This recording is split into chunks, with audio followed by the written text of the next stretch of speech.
Hello everyone, welcome to Chanakya IAS academy Patna. Topic of the day session. आज के इस topic of the day session में हम पढ़ने वाले हैं PM Modi visit to Guyana. अब बात करेंगे कि क्या कुछ खास रहा है इस विजिट में, क्या हिस्टोरिकल रिलेशन रहा है गुआना के साथ हमारा, क्या इस विजिट का मेन पर्पस रहा है। चूँकि रिसेंटली अभी ब्राज़ील में रियो डी जेनेरियो में G20 का समिट भी, वहाँ भी ये शामिल हुए थे। तो क्या इस कैरेबियन कंट्री का क्या इंपॉर्टेंस है, इन तमाम बातों पे आज के इस सेशन में हम डिस्कशन करने वाले हैं।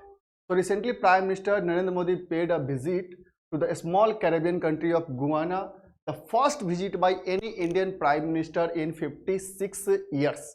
कि पिछले 56 सालों के अगर हम इतिहास की बात करें तो उसमें ये पहला विजिट है किसी इंडियन प्राइम मिनिस्टर के द्वारा इस कैरेबियन कंट्री में, जहाँ पे कह सकते हैं कि ह्यूज अमाउंट में इंडियन डायस्पोरा बहुत लंबे समय से यहाँ पे रहते हैं। तो during this visit PM Modi also co-chaired the second India CARICOM summit. हम बात करेंगे यह कैरिकॉम के बारे में भी, अलॉन्ग साइड गिरिराज पीएम जो करंट चेयर है इस कैरिकॉम के। अब हम बात करते हैं सबसे पहले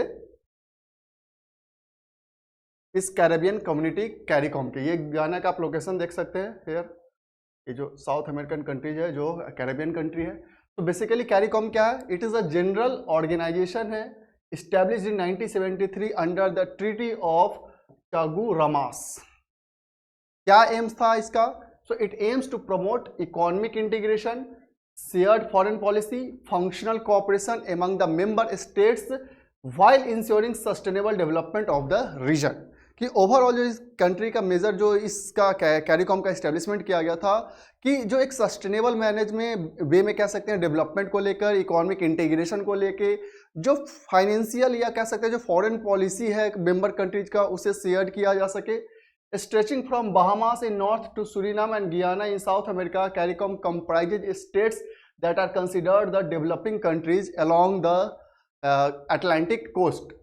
Except for Belize in Central America and Guyana and Suriname in South America, all member and associate members are the island state of this CARICOM. Member कौन कौन है? Basically it is a grouping of 21 member countries, 15 member states and 6 associate members है। Pillars of integration क्या है कि जो यह CARICOM है उसके क्या पिलर्स है इस्टेब्लिशमेंट की? तो सबसे जस्ट हमने पहले बात किया था कि मेजर एम क्या है कि इकोनॉमिक इंटीग्रेशन का, शेयर्ड फॉरेन पॉलिसी क्या है। तो जो मेजर पिलर्स है इन्हीं बेसिस पे आधारित है। पहला है इकोनॉमिक इंटीग्रेशन ही है, तो focus on creating a single market and economy through the Caribbean single market and economy. कि यहाँ पे मेजर फोकस क्या है कि जितने भी कैरेबियन कंट्रीज है, स्पेशली जो कैरिकॉम के मेंबर हैं, 21 मेंबर हैं, उनके लिए एक सिंगल मार्केट क्रिएट करना है, फॉरेन पॉलिसी कोऑर्डिनेशन करना है, ensure member state speak with one voice on international platforms जहां भी वो रिप्रेजेंट करते हो उस कैरेबियन ग्रुप को, human and resource development, social development करना है, promote education, health, youth development and gender equality across the region, security cooperation aim to address common challenges like crime, border security and disaster management. तो ये basic कह सकते हैं कि जो pillars है जिसपे ये कैरिकॉम जो है under the treaty of Chaguaramas यह इस्टेब्लिश किया गया था in 1973 to promote the sustainable development of this CARICOM और the Caribbean countries. Why PM Modi visited Guyana? क्यों ये विजिट, क्या इंपॉर्टेंट है और क्यों ये विजिट हुआ है? तो सबसे पहले हम बात करेंगे जो हिस्टोरिकल टाई है उसे और अधिक स्ट्रॉन्ग करने के लिए यह विजिट इंपॉर्टेंट हो जाता है। तो Guyana one of the home to one of the oldest Indian diaspora has a population of approximately 3,20,000 people of Indian origin constituting approx 43.5% of the total population. कि जितना भी उसका गियाना का पॉपुलेशन है उसका अप्रॉक्स कह सकते हैं 43% जो पॉपुलेशन है वो इंडियन डायस्पोरा है। सो ये बहुत इंपॉर्टेंट हो जाता है कि उनके साथ एक कनेक्शन इस्टेब्लिश करके रखा जा सके। इन energy security and hydrocarbon cooperation की बात करते हैं तो गियाना जो है एक बहुत ही वाइल रिच रीजन है, emerging as a global oil hub, expected to surpass Venezuela in oil production by 2026। That's why ये बहुत ही इंपॉर्टेंट हो जाता है फ्रॉम एनर्जी और security point of view. With massive reserve and rapid GDP growth driven by wild discovery, Guyana offers India a crucial opportunity to diversify its oil imports। तो basically जो अभी इंडिया कुछ countries पे depend है उनका जो कह सकते हैं स्कोप बढ़ जाएगा। गियाना जो 2026 में मे बी वेनेजुएला को वो पास कर जाएगा, सरपास कर जाएगा ऑयल प्रोडक्शन में, तो इंडिया के लिए कह सकते हैं एक बेहतर ऑप्शन तैयार रहेगा। एक्सपेंडिंग डिफेंस पार्टनरशिप, जिस तरीके से इंडिया ने अपने बहुत सारी चीज़ें उसे शेयर्ड की है। लाइक आप देख सकते हैं यहाँ पे ड्रोनियर 228 जो प्लेन्स है, offering a line of credit for the purchase of petrol vehicles, radars, ETC। ये कहीं ना कहीं डिफेंस एरिया को भी काफ़ी ज़्यादा स्ट्रेंथन करता है। And this marks India's first ever defence line credit with a Caribbean nation. Major reason ये भी है कि वहाँ पे इंडियन डायस्पोरा का ह्यूज पॉपुलेशन है, जिससे कि एक कल्चरल और कह सकते हैं कि इमोशनल कनेक्टिविटी बना के रखा जाना जरूरी है। So Guyana's growing defence market aligning with India's strategic and economic interest. तो बेसिकली क्या है कि जो गियाना का जो डिफेंस मार्केट एक्सपेंड कर रहा है, कहीं ना कहीं इंडिया का यह एक स्ट्रेटेजिक वे है ताकि उससे कनेक्टिविटी और अधिक बढ़ाया जा सके। Enhance trade and economic cooperation है, क्योंकि अब इंडियन डायस्पोरा उतने अधिक है, मार्केट अच्छा है, वहाँ पे ऑयल प्रोडक्शन होने वाला है, अभी भी ऑयल रिच रीजन है, तो ज्योग्राफिकल पॉइंट ऑफ व्यू से, इकोनॉमिक पॉइंट ऑफ व्यू से वो काफ़ी ज़्यादा इंपॉर्टेंट हो जाता है। तो ट्रेड ज़्यादा से ज़्यादा आने वाले टाइम में इन्हांस हो सकता है। So India is partnering with Guyana in diverse sectors including agriculture, biofuels, IT services, pharmaceuticals. So key contribution क्या क्या है?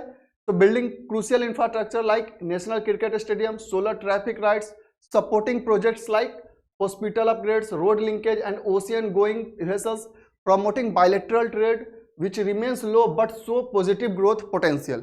खासकर अब जब इंडिया के लिए कह सकते हैं ऑयल का अपॉर्चुनिटी बढ़ जाएगा, तब ये ट्रेड और अधिक इन्हांस होगा। कंपीटिंग विथ चाइना इन्फ्लुएंस, कि चाइना जो है वो जो BRI प्रोजेक्ट है उसके तहत काफ़ी ज़्यादा उस रीजन में अपना इन्फ्लुएंस बढ़ाया देते जा रहा है, तो इंडिया जो है उसको काउंटर करने के लिए इसमें इन्वेस्ट करना यहाँ जरूरी हो जाता है। So Guyana strategic location and rich resource have attracted significant Chinese investment in infrastructure under the Belt and Road Initiative. India is countering this influence by committing to infrastructure projects such as 100 million road project in Georgetown. Unlike China, India's approach focus on local engagement and long-term partnership which are better received by Guyana's population. और ये better receive इसलिए भी हुआ है because of Indian diaspora, क्योंकि China का जो intention है, जो वहाँ पे इन्वेस्टमेंट है, वहाँ पे लोगों को क्लियर समझ में आ रहा है कोई स्ट्रेटेजिक बेनिफिट के लिए कर रहे हैं, जबकि इंडिया का अप्रोच लॉन्ग टर्म अप्रोच है। Global south and strategic alliance की हम बात करेंगे।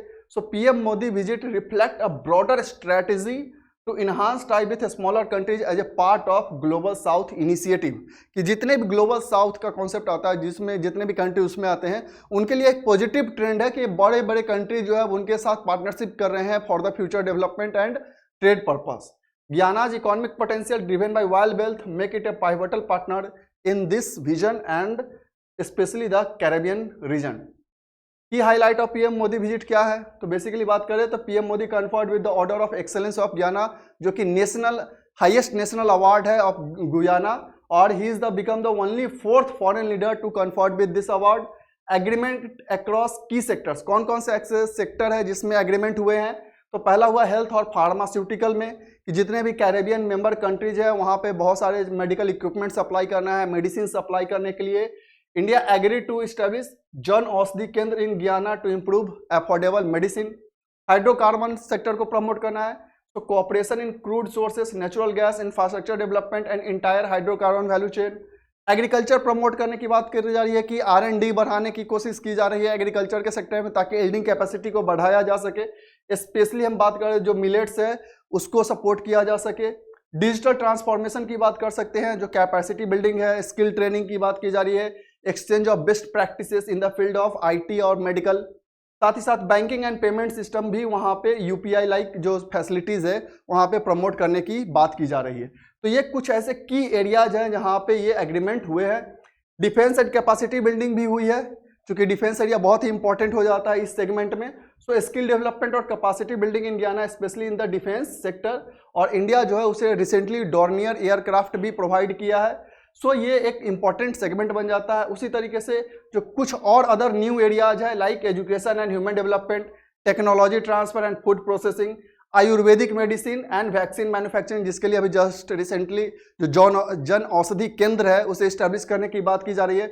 सिंबॉलिक इनिशिएटिव, सिंबॉलिक इनिशिएटिव क्या है? So basically PM participated in symbolic planting of A sapling under एक पेड़ माँ के नाम, जो बेसिकली कह सकते हैं कि इन्वायरमेंटल अप्रोच दिखा रहा है दोनों कंट्रीज का, कि किस तरीके से सस्टेनेबल में इन्वायरमेंट से जो रिलेटेड प्रॉब्लम्स है उसे डील किया जा सके। सो ये रिसेंट विजिट हुआ है PM मोदी का to Guyana. So that's all, thank you.